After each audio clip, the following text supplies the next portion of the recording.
मिलेगा।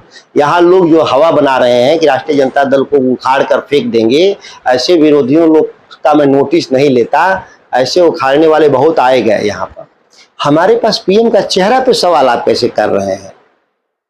भारतीय जनता पार्टी में पीएम के चेहरे पर सवाल है आज के दिन में कि आफ्टर मोदी हो, तो मोदी जी खुद ही चुनाव हारते हारते बचे हैं, तो बाकी लोग को क्या जिताते हो इस इलाके में? 24 साल में भाजपा ने कुछ नहीं किया, तो आप 5 साल में उम्मीद करें कि उससे जितना वो 24 साल में किया उतना तो मैं 5 साल में कर दूंगा। यहाँ के लोग बक्सर लोकसभा के लोग विश्वास रखें। हमारे पास धन देने की क्षमता नहीं है किसानों को, तो हम धरना देते हैं।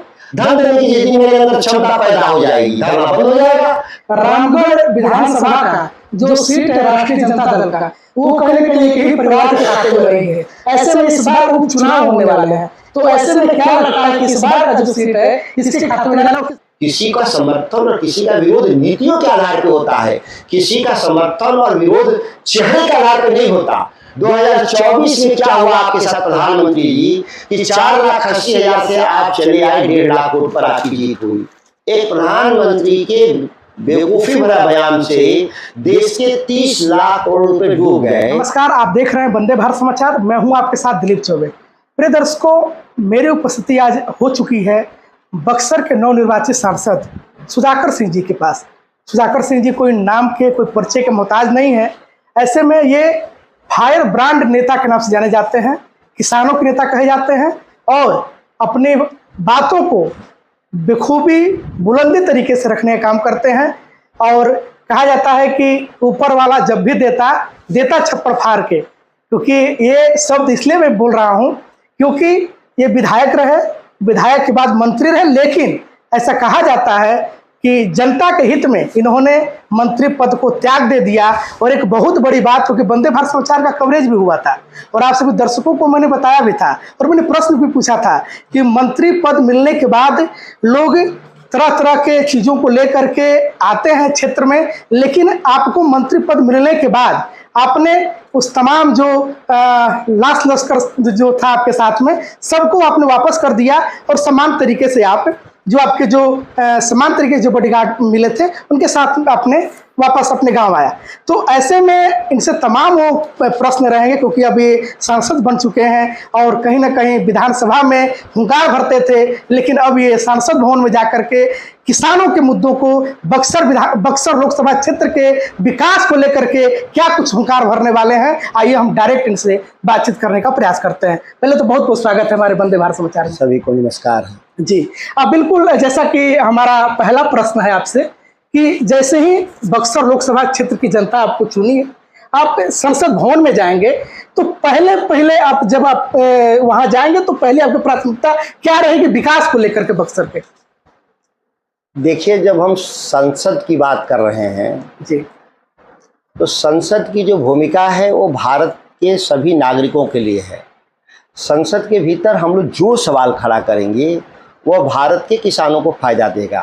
ऐसा कोई कानून नहीं बन सकता इस देश में जो पर्टिकुलर बक्सर के लोग को ज़्यादा फायदा देगा और बाकी जगह फायदा नहीं देगा। भूमिका बहुत साफ है।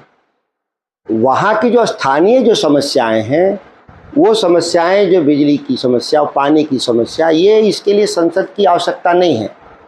वो एक जनप्रतिनिधि की भूमिका ऑटोमेटिक शुरू हो जाता है। कोई डेवलपमेंट के जो भी है, नहरों का सवाल हो, बिजली का सवाल हो, तो ये तमाम सवाल के लिए मुझे हाउस का इंतज़ार नहीं करना पड़ेगा, या रेलवे के ढांचागत विकास का सवाल हो, पर्यटन के विकास का सवाल हो, इसके लिए संसद सत्र की ज़रूरत नहीं है।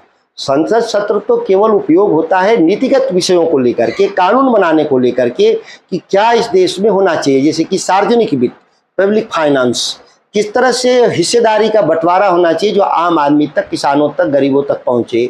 जो अभी एक तरफा है सार्वजनिक वित्त, वो देश के धनी जो राज्य हैं, डेवलप राज्य हैं, उनमें ज़्यादा निवेश हो रहा है, या जो अमीर लोग हैं उनको टैक्स कंसेशन के रूप में या उनके कर्ज माफ़ी के रूप में एक बड़े स्तर पर रिसोर्सेज का ट्रांसफ़र हुआ है। और तीसरा, जो कंपनियां थीं जो हमारे देश की, उनको औने पौने दाम पर देश के चंद सेठों को गया। तो ये देखें तो ये कोई साधारण नहीं है। एक मैं छोटा उदाहरण दे रहा हूँ, उदाहरण बहुत छोटा है लेकिन उसका असर देखा जाए देश के प्रधानमंत्री चुनाव जीतने से पहले उन्होंने एक आह्वान किया देश में कि आप शेयर मार्केट में पैसा लगाइए और शेयर मार्केट डबल हो जाएगा। ये कानून विरुद्ध काम था। कानून में साफ लिखा है कि कोई भी सट्टा या उसको जुआ का प्रचार अगर आप करते हैं तो उसमें डिस्क्लेमर एक देना होता है कि सब्जेक्ट टू मार्केट रिस्क। तो प्रधानमंत्री ने कभी नहीं कहा कि सब्जेक्ट टू मार्केट रिस्क है शेयर बाजार में पैसा का निवेश। सीधे कहा कि आप पैसा लगाइए, दोना हो जाएगा। और मार्केट क्रैश कर गया। देश के लोगों का, आम आदमी का, वो गरीब लोग तो नहीं थे लेकिन आम आदमी थे, मध्य वर्ग के, 30 लाख करोड़ रुपया डूब गया। एक प्रधानमंत्री के बेवकूफ़ी भरा बयान से देश के 30 लाख करोड़ रुपए डूब गए। या अमेरिका होता, यूरोप होता तो बकायदा अभियोजन शुरू कर दिया गया होता, अभियोग लगा के अभियोजन शुरू कर दिया गया होता पदमुक्ति के लिए। लेकिन भारत जैसे देश में जहां लोकतांत्रिक संस्थाएं बेहद कमजोर हालत में है कि प्रधानमंत्री से सवाल करे, यह उम्मीद नहीं है। लेकिन नेता प्रतिपक्ष हाउस के भीतर उनके नेतृत्व में सवाल हम लोग खड़ा करेंगे। जी बिल्कुल। एक चीज़ जैसा कि अभी हम अध्ययन कर रहे थे तो आपके बारे में हमें जानकारी मिली है कि आप ड्यू दिल्ली के यूनिवर्सिटी का आप छात्र रहे हैं। तो आप जब क्षेत्र में जा रहे थे, चुनावी दौरान कर लिया जाए या फिर चुनाव से पहले भी आप काफ़ी क्षेत्र में भ्रमण करते रहे हैं, तो जो जेन्युइन समस्या बक्सर लोकसभा क्षेत्र की अगर बात करें तो बक्सर लोकसभा क्षेत्र की जेन्युइन समस्या क्या देखने को मिली जिसे आप अपने डायरी पर नोट किए हैं? एक बात डायरी पर नोट करने की जरूरत नहीं है, इतना तो हमारी स्मृति में रहता है जी कि हमने कब, कहाँ और क्या कहा और हमको क्या करना है। इसमें बहुत साफ स्पष्टता है। अगर देखें कि इसको रिकॉर्ड के रूप में तो इसकी ज़रूरत नहीं है सुधाकर जी के लिए। और बक्सर में तो तमाम समस्याएं हैं। आप ये देखें कि वहाँ की सड़कें खराब हालत में हैं, बिजली की व्यवस्था खराब हालत में है, स्कूलों की व्यवस्था, कॉलेज की व्यवस्था खराब हालत में है, पर्यटन के विकास के कोई केंद्र नहीं बन पाए, या हमारे रेलवे का विकास ठप पड़ा हुआ है, स्वास्थ्य सेवा में मेडिकल कॉलेज का अभाव है। तो ये ऐसे सवाल हैं जिसको हम एक सवाल नहीं कहें, अनगिनत सवाल है। किसानों के लिए मंडी की व्यवस्था नहीं है, सब्जी सड़क पर बेचते हैं लोग। जो धरहरा से लेकर के भोजपुर तक का जो सबसे बड़ा सब्जी और ब्रह्मपुर कृष्णापुरम का जो इलाका है, जहाँ बहुत बड़े व्यापक पैमाने पर दियारा में सब्जी का उत्पादन होता है और देश के बाज़ार में जाता है, यहाँ कोई मंडी व्यवस्था नहीं है, स्ट्रक्चर नहीं है। तो ये कोई एक समस्या नहीं, अनगिनत है और सभी समस्याओं को हम लोग सुलझाएंगे। जी बिल्कुल। जैसा कि हमारा जब भी हम किसी इंटरव्यू लेते हैं, जब प्रतिनिधि से इंटरव्यू लेते हैं तो पर्यटन को लेकर के काफ़ी जोर रहता है वंदे भारत समाचार की टीम का। तो वैसे में अगर बक्सर में देखा जाए तो बक्सर में पर्यटन के लिए, क्योंकि बक्सर को छोटा काशी कहा जाता है और ये विश्वामित्र की तपोभूमि है, ऐसे में बक्सर में पर्यटन को बढ़ावा देने के लिए आपके कौन से प्रयास रहेंगे और आप कौन सी जगहों को लगता है कि नहीं ये पर्यटन अगर वहां पे हो तो काफी कहें तो राजस्व भी देगा और साथ ही साथ में बक्सर अलग अभी भी राजस्व के रूप में सरकार को बहुत नहीं देता है, लेकिन रोजगार के रूप में काफी देता है पर्यटन। अभी भी आप वहाँ महीने में 1 या 2 मेला लगता है जिसमें लाखों श्रद्धालु आते हैं, खासतौर से महिलाएं होती हैं। वो एक ऐसा पर्यटन केंद्र है जिसमें अगर सर्वे किया जाए तो 80 से 90% महिलाएं होती हैं। ऐसा कहीं देश में जेंडर गैप आप नहीं देखेंगे। ज़्यादातर पुरुष होते हैं पर्यटक स्थलों पे, महिलाएं भी होती हैं, उनकी संख्या कम होती है। लेकिन ये केवल अकेला एक बक्सर ऐसा है जहां महिलाएं श्रद्धालु 80% 90% होती हैं और 10-20% ही पुरुष होते हैं। एक अपने आप में यूनिक है ये बक्सर के लिए। इसके अलावा भी और भी हम लोगों ने उसका करेंगे। हम लोग विश्वामित्र जी के तपोस्थली को भी विकसित करेंगे, भगवान राम से जुड़ी हुई स्मृतियां हैं वहां पर, उनको विकसित करेंगे।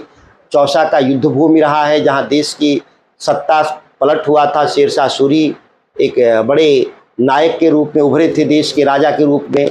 या फिर हमारा बक्सर के युद्ध भूमि लड़ाई है जहां अंग्रेजों ने देश पर कब्जा कर लिया था।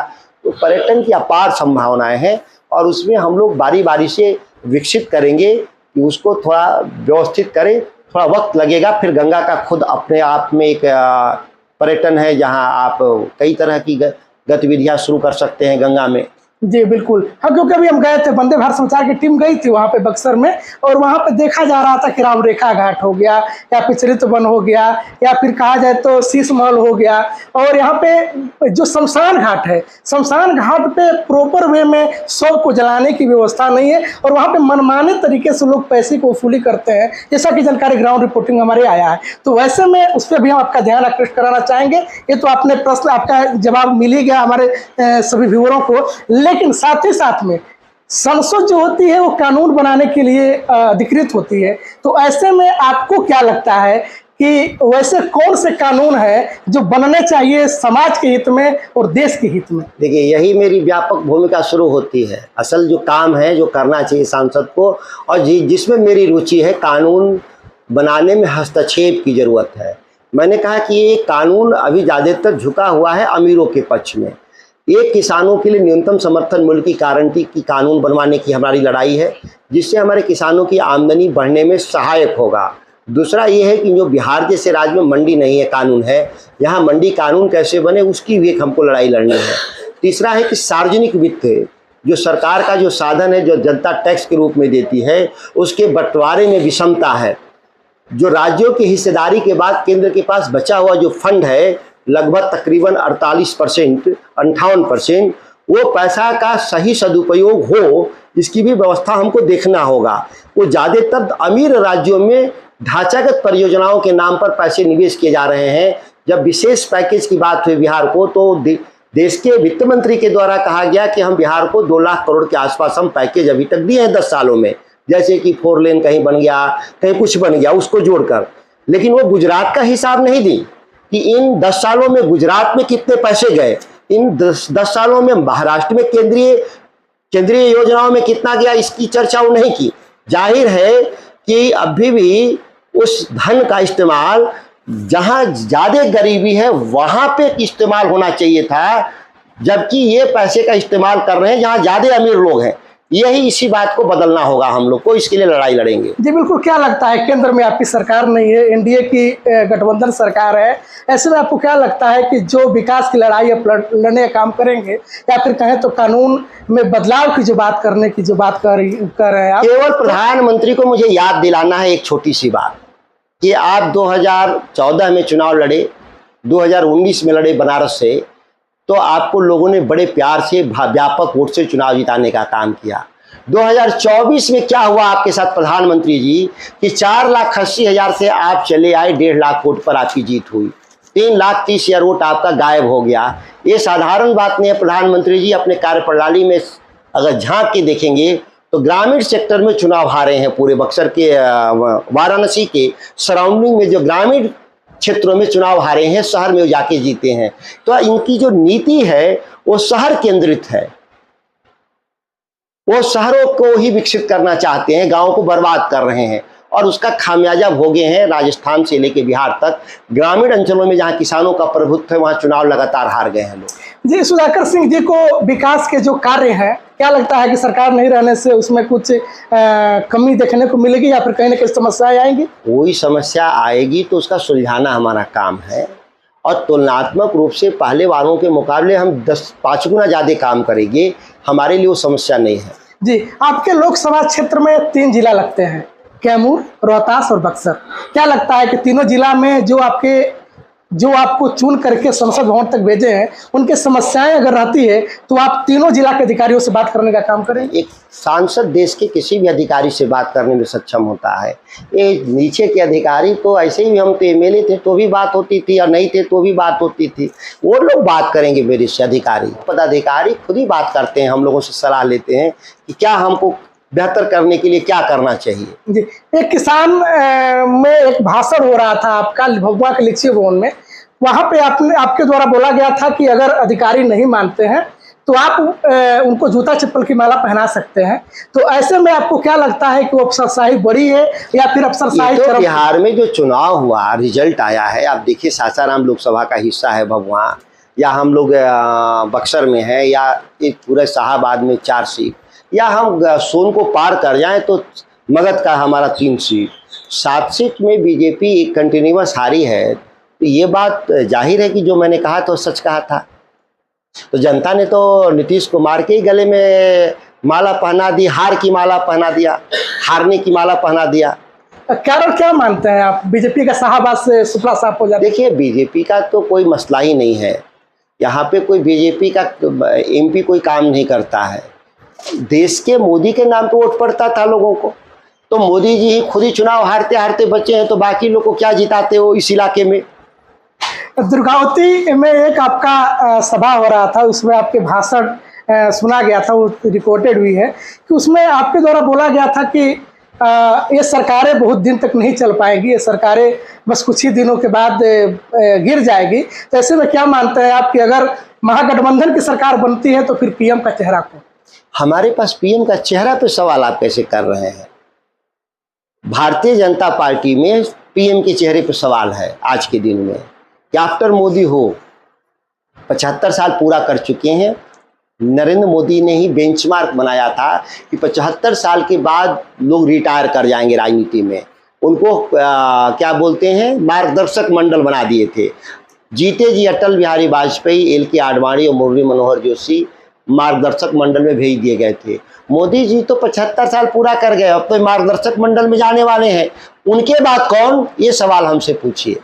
बिल्कुल। क्या लगता है कि कुछ भाषण जो है वो लगातार काफी रखने लायक होते हैं, और आपके और पूछना बड़ा जनता के प्रश्न होते हैं कि ये जब अगर आपके इंटरव्यू हो रहे हो, क्योंकि आप विभाग बोल के लिए जाने जाते हैं और कहीं ना कहीं आपसे प्रश्न पूछना लाजमी हो जाता है, तो वैसे में आपसे मेरा प्रश्न ये भी रहेगा कि आपके द्वारा बोला गया था कि बीजेपी और कांग्रेस दोनों एक ही तरह के हैं, तो और अभी आप महागठबंधन में आप कांग्रेस के साथ चुनाव लड़े। आप ये कब हमने बयान दिया था, कितने साल पहले? ये विधानसभा का जब चुनाव हो रहा था 4 साल पहले। जी जी। तो 4 साल पहले कांग्रेस के जो घोषणा पत्र, जो देश में वो जिसके जरिए वो सरकार बनाना चाहते थे, चलाना चाहते थे, और 2024 के घोषणा पत्र में कितना अंतर आपने देखा? किसी मीडिया के लोगों ने देखा? अंतर है आज के दिन। क्या अंतर दिखते हैं आप? आज अंतर है, 4 साल पहले अंतर नहीं था, आज अंतर है। कांग्रेस सामाजिक और आर्थिक न्याय के लिए गारंटी स्कीम लेके आया था, 5 गारंटी और 5 न्याय। इस बात को याद रखिएगा, उस समय नहीं थे उसके घोषणा पत्र में। अब सीधी बात है कि हम इस देश के आम आदमी के पक्ष में फैसला लेंगे, और फैसला क्या है कि गरीबी रेखा के नीचे 40% रहने वाली आबादी को, घर के मालकिन को हर साल 1 लाख देने का स्कीम हमने शुरू किया था। इंडिया गठबंधन मतलब कांग्रेस ने शुरू करने का वचन दिया था। सामाजिक न्याय के लिए भी उन्होंने कहा था। इसके अलावा किसानों के लिए न्यूनतम समर्थन मूल्य की गारंटी का कानून बनाने का काम कहा था। अग्निवीर जैसी योजनाओं को रद्द कर करके पेंशन सहित पुराने पद्धति से नौकरी देने का वचन दिया था कांग्रेस। तो आज खुद ही कांग्रेस 4 साल पहले और आज के कांग्रेस में जमीन आसमान का फर्क है, और जो कांग्रेस ने नीति आज लेके आया है वो देश और दुनिया के लिए सबसे बेहतरीन नीति लेके आया, और इसका परिणाम भी आपने देखा कि देश के गरीबों ने और किसानों ने कांग्रेस के पक्ष में मतदान किया और इस पार्टी को 100 सीट के आसपास पहुंचाने का काम किया, और इंडिया गठबंधन को भी 240 के आसपास ले जाने का काम किया। ये अंतर है। किसी का समर्थन और किसी का विरोध नीतियों के आधार पे होता है, किसी का समर्थन और विरोध चेहरे के आधार पे नहीं होता। मेरे जैसे व्यक्ति से लोग उम्मीद नहीं रख सकते कि कोई बहुत बड़ा आदमी है इसीलिए समर्थन कर दें और बेहद कमजोर आदमी उसका विरोध कर दें। इस काम के लिए हम राजनीति में नहीं आए हैं। हम 140 करोड़ लोगों के जनभावनाओं के हिसाब से राजनीति इस देश में हो उसके समर्थन के लिए आए हैं। उस बयान को भी उसी संदर्भ में देखा जाना चाहिए। और इस पूरे चुनाव में मैंने कहा कि राहुल गांधी देश जोड़ो यात्रा से लौट करके वह देश के सबसे बड़े नेता आज हैं और कल भी रहेंगे सबसे बड़ा नेता के रूप में, क्योंकि कोई भी पदयात्राएं और जनयात्राएं राजनीतिक व्यक्ति के व्यक्तित्व में जमीन आसमान का फर्क पैदा करता है। अगर लोगों को विश्वास नहीं हो कि मैं बात गलत कह रहा हूं तो वह भी 4000 किलोमीटर अकेले भी यात्रा करेगा, कोई एक व्यक्ति, साधारण व्यक्ति, तो वह 4000 किलोमीटर की यात्रा के बाद वह व्यक्ति असाधारण दिखेगा आपको। उसके जीवन में, उसके विचार में तमाम तब्दीलियां देखेंगे जो एक नायक की भूमिका जैसा होगा। बिल्कुल। एक चीज ये देखने को मिला कि एनसीएम यानी कि अर्थात नीतीश कुमार, चंद्रबाबू नायडू और मोदी, इस गठबंधन को आप किस प्रकार से देखते हैं? उसी संदर्भ में कहा था कि कोई सरकार या स्थिर सरकार नहीं है, जनादेश का अपहरण है और 1 साल से ज्यादा भारत की सरकार नहीं चलेगी। उन्हीं संदर्भ में मैंने कहा था। रोजगार और स्वरोजगार के लिए आपका क्या प्रयास रहेगा? स्वरोजगार के लिए आप जो जानते हैं कि किसानों के साथ मिलकर मंडी विकसित करने का काम, राइस मिलों को लगवाने का काम, फूड प्रोसेसिंग यूनिटों को लगवाने का काम, ये हमारा लंबे समय से प्रयास रहा है, 20 सालों से। इस काम को स्वरोजगार के तौर पे हम आगे बढ़ाते रहेंगे। और रोजगार जिसको बोलते हैं, जो सरकारी रोजगार, तो हम बिहार की सरकार में थे तो 5 लाख पक्की नौकरी दिए थे। देश की सरकार बनाएंगे तो 1 करोड़ पक्की सरकारी नौकरी देंगे। तो ये हमारे काम चलते रहेंगे। अब बिल्कुल किसान कब तक धरना देते रहेंगे? क्या अन्नदाता इसी तरह रोड पे रहेंगे? क्या आपको लगता है कि कोई ऐसा वर्ग है इस देश में जो बिना प्रयास का उसको कुछ मिलता है? आपको लगता हो कोई इसी एक वर्ग को बताइए कि बिना प्रयास को उसको कुछ मिलता हो? देश के धरना सेठों को भी प्रयास करना पड़ता है। वो धारणा नहीं देते, धन देते हैं। किनको धन देते हैं? सत्तारूढ़ दल के नेता को, मोदी को देते हैं, भाजपा को देते हैं। तो ये तो चलेगा। हमारे पास धन देने की क्षमता नहीं है किसानों को, तो हम धरना देते हैं। धन देने की जिस दिन मेरे अंदर क्षमता पैदा हो जाएगी, धरना बंद हो जाएगा। तो धन देने की क्षमता कैसे पैदा होगी? जब हमारी आमदनी बढ़े। जिस दिन हमारी आमदनी बढ़ेगी, धन देने की क्षमता हो जाएगी, तो धरना बंद हो जाएंगे। किसान काफी खुश हैं कि किसान का नेता कोई जाकर के संसद भवन में हुंकार भरने का काम करेगा। उनके विश्वास को किस प्रकार से आगे बढ़ाना? आप इस बात को समझें कि वो जिस विश्वास के आधार पे हमको समर्थन किया है, पहले के पूर्ववर्ती कामों के आधार पे, विश्वास का कोई दूसरा कारण नहीं है। तो स्वाभाविक है कि जो पहले जो मैं काम किया हूँ वो काम आगे भी करूँगा। इंडस्ट्रियों को लेकर के आपका क्या कुछ विचार है? इंडस्ट्री तो जितना संभव होगा, वो मैन्युफैक्चरिंग हो, सर्विस हो, ये तो लगेगा। और मेरे विधानसभा में तो आप जानते हैं कि इस बिहार में सबसे ज़्यादा इंडस्ट्री मेरे ही विधानसभा में लगी। छोटे स्तर पे हो या बड़े स्तर पे, हमारा दुर्गावती का इंडस्ट्रियल बेल्ट हम लोगों ने उसको आगे बढ़ाने का काम किया। इस तरह का इंडस्ट्रियल बेल्ट और भी बढ़ाएंगे। नवानगर का छोटा इंडस्ट्रियल एरिया है, उसको बढ़ाएंगे। बक्सर का इंडस्ट्रियल एरिया है, उसको बढ़ाएंगे। और दुर्गावती के भी इंडस्ट्रियल एरिया को बढ़ाएंगे। तो ये काम होगा जी। इस कंपनी में यहीं के लोगों को काम मिले, इसके लिए आपके क्या प्रयास रहेंगे? देखिए, हम कोई विभेद करने वाले लोग नहीं हैं। क्षेत्र के आधार पे, भाषा के आधार पे, जाति के आधार पे हम लोग विभेद नहीं पैदा करते। जो लोग सक्षम है वो काम करेंगे। अब हमारे इलाके के लोग सक्षम हैं तो मजदूर बनना नहीं चाहते। स्वाभाविक है कि मजदूर कुछ बाहर से आ जाते होंगे, लेकिन जो लोग काबिल होंगे वो काम पर लगेंगे। स्थानीय स्तर पे भी होना चाहिए, लेकिन इसके लिए कोई इंडस्ट्री को बंद नहीं होना चाहिए। कहीं के लिए भी रोजगार पैदा कर रहा है, राष्ट्र सेवा में लगे लोग हैं। ऐसा नहीं होना चाहिए कि स्थानीयता के नाम पर इस कदर विवाद पैदा हो। जैसे बिहार के लोगों को दूसरे राज्यों में पीटा जा रहा है, वही काम बिहार के लोग करें कि बाहर के लोग को पीटने लगे। तो इससे प्राथमिकताएं अपने आप तय हो जाती हैं। प्राथमिकताओं को बताना नहीं पड़ता, अपने आप तय हो जाती हैं। इस तरह की प्राथमिकताएं स्वतः तय हो जाती हैं। आपके बक्सर लोकसभा क्षेत्र में बहुत प्रतिभावान लोग हैं जो अन्य जगहों पर जाकर के अपने प्रतिभा का प्रदर्शन करते हैं। तो उस प्रतिभा को पलायन होने के लिए, रोकने के लिए आप क्या प्रयास? अभी हमारे पास कोई प्लान नहीं है प्रतिभा पलायन रोकने का। ये सामूहिक प्रयास है। प्रतिभा पलायन सरकार के स्तर पर एक सामूहिक प्रयास है, जिसके लिए बड़े यूनिवर्सिटियों की जरूरत होगी, बड़े मेडिकल कॉलेज और रिसर्च इंस्टीट्यूट की जरूरत होगी। तो इस स्तर के तो बिहार में नहीं बन पाए नीतीश के राज में, तो ये दुर्भाग्यपूर्ण रहा। बक्सर के लोग पटना में भी प्रतिभा पलायन रोकने के लिए केवल बक्सर ही पर्याप्त नहीं है। पटना में भी कोई रिसर्च इंस्टीट्यूट बनेगा या एम्स बनेगा या सेंट्रल यूनिवर्सिटी बनेगा या बिहार के किसी भी हिस्से में बनेगा, तो ये प्रतिभाएं रुक सकती हैं। तो ये सवाल केवल बक्सर के संदर्भ में नहीं है, पूरे बिहार के संदर्भ में है। बिल्कुल। आधुनिक खेती पे आपके क्या प्रयास रहेंगे? आधुनिक खेती ही न है कि हर खेत तक पानी पहुंचे, हमारे क्रॉप पैटर्न बदल दिए जाएं, जिसको हम लोग बोलते हैं कि वैकल्पिक खेती। हमारा बैलेंस बने, अनाज उत्पादन 1/3 में हॉर्टिकल्चर और 1/3 में हमारे पशुपालन। ये माना जाता है कि ये खेती के लिए सबसे उत्तम प्रणाली है। और ये अगर बैलेंस बन जाए तो सबसे बेहतर तरीका है। लेकिन जितनी बड़ी आबादी है, उतनी बड़ी आबादी के लिए इसेंशियल कमोडिटी हमारे लिए बहुत ज़रूरी है, अनाज ज़रूरी है। तो मेजॉरिटी हमारे जो खेती के इलाके हैं उसमें हमको अनाज इसलिए पैदा करना पड़ता है कि भूख से मौत ना हो। बाकी जो हमारे चीज़ हैं, सेकेंडरी जो फूड है, हमारे सप्लीमेंट्री जो फूड है, जैसे कि फल हुआ, सब्जी हुआ, या हमारे पास दूध हुआ, या दूध से संबंधित जितनी चीज़ें हैं वो सेकेंडरी या सप्लीमेंट्री फूड है मेरे लिए। हमारे लिए प्राइमरी फूड है चावल, गेहूँ, मक्का, जिससे कि हम पेट भर सकें। तो जितना बिहार की आबादी है उस हिसाब से अभी हम उत्पादन नहीं कर पा रहे हैं। लेकिन जिस एरिया में ड्रॉट एरिया है, जहाँ सूखाग्रस्त एरिया है, वहाँ अनाज पैदा करना कठिन है, वहाँ हमको हॉर्टिकल्चर डेवलप कर देंगे। अधौरा का प्लेटो है या बहुत सारा इलाका है बिहार में, तो वहाँ पे हॉर्टिकल्चर डेवलप कर देंगे तो किसानों की आमदनी भी बढ़ेगी और सेकेंडरी जो सप्लीमेंट्री जो फूड है वो उपलब्ध होगा। जी बिल्कुल, इस समय जल संकट काफ़ी देखने को मिल रहा है। 45 से 48 डिग्री सेल्सियस के बीच में इस समय तापमान रह रहा है। ऐसे में लोग त्राहिमाम कर रहे हैं, उसमें जल संकट है। जल संकट को लेकर के मैंने राज्य सरकार को चौथे दिन याद दिलवाया है कि जो भी आपके रिजर्वायर में पानी है, उस रिजर्वायर को पानी नहरों और नदियों के जरिए आप तेज़ी से पानी को रिलीज करिए ताकि जल संकट को थोड़ा दूर किया जा सके। और जो नल जल की योजनाएं हैं गांव-गांव के स्तर पे, जिसमें बहुत तरह की तकनीकी समस्या आया है, उस तकनीकी समस्या को भी बिहार सरकार के संज्ञान में मैंने लाया है।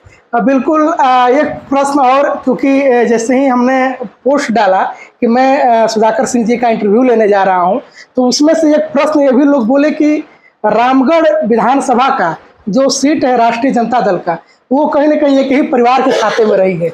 ऐसे में इस बार उपचुनाव होने वाले हैं, तो ऐसे में क्या लगता है कि इस बार का जो सीट है किसके खाते में जाना और किसके लिए? राष्ट्रीय जनता दल के खाते की टिकट है, राष्ट्रीय जनता दल के खाते में ही टिकट रहेगी। राष्ट्रीय अध्यक्ष जिसको टिकट देंगे वह राष्ट्रीय जनता दल का अधिकृत कैंडिडेट होगा और चुनाव जीतेगा।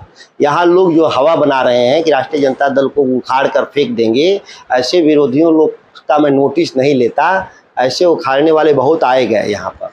जी बिल्कुल, एक चीज़ और हम लास्ट में पूछना चाहेंगे आपसे कि जिस समय मतगणना हो रहा था उस समय ऐसा भी देखा गया कि आप मात्र 2 वोट से आगे थे, और लगातार कभी 100 वोट, कभी 500 वोट, कभी 10,000, कभी 5,000, इस प्रकार से वोटों का सिलसिला लगातार जारी था।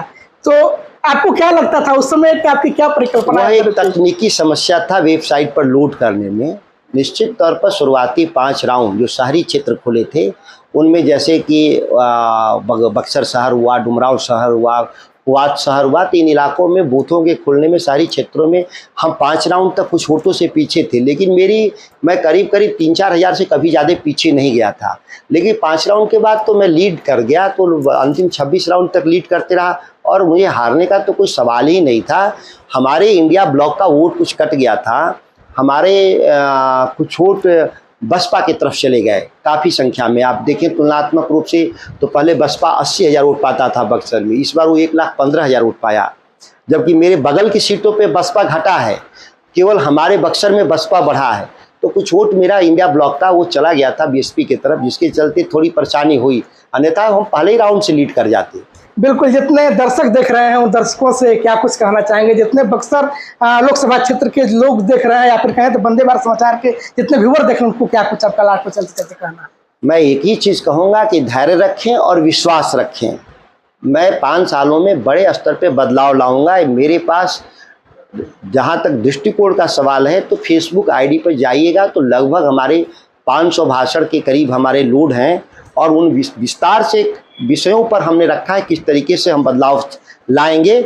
इसमें कोई घबराने की ज़रूरत नहीं है। 24 साल में भाजपा ने कुछ नहीं किया, तो आप 5 साल में उम्मीद करें कि उससे जितना वो 24 साल में किया उतना तो मैं 5 साल में कर दूंगा। यहाँ के लोग बक्सर लोकसभा के लोग विश्वास रखें। बिल्कुल, अभी तक से आप सुधाकर सिंह जी को सुन रहे थे, तमाम बातें हुई और आप लोग इन बातों से कितना सहमत हैं आप लोग जाएंगे, अगर फेसबुक पर देख रहे होंगे तो फेसबुक पर कमेंट करेंगे, और आपको खबर अगर लगेगा कि वाकई में बोला गया बात काफ़ी सही है तो आप लोग इसको शेयर भी करेंगे, जन जन तक पहुँचाने का काम करेंगे। वैसे अभी तक से आप वंदे भारत समाचार का भाष्य पटल देख रहे थे। मैं आपके साथ दिलीप चौबे, बहुत बहुत धन्यवाद।